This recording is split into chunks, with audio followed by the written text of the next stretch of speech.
Hey guys, welcome back. I'm a little bit late with the intro because I started working right away, taking out both windshield and the rear bumper and rear lights, the headliner, and I think this is it. You're going to learn a lot. I learned a lot because getting the windshield out of these cars is a little bit different because the windshield itself is not glued into the chassis.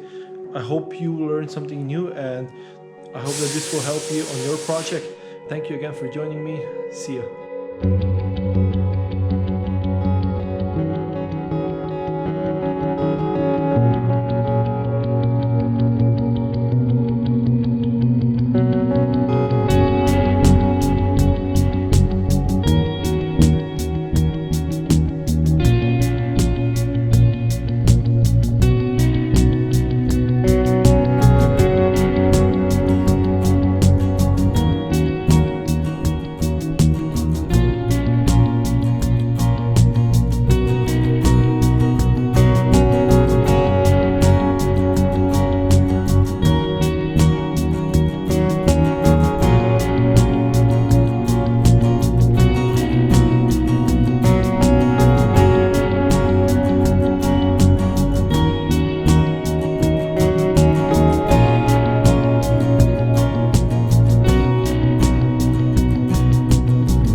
Hey guys, thank you for joining me today. I hope you learned something new. We took out the glass and rear bumper with rear lights.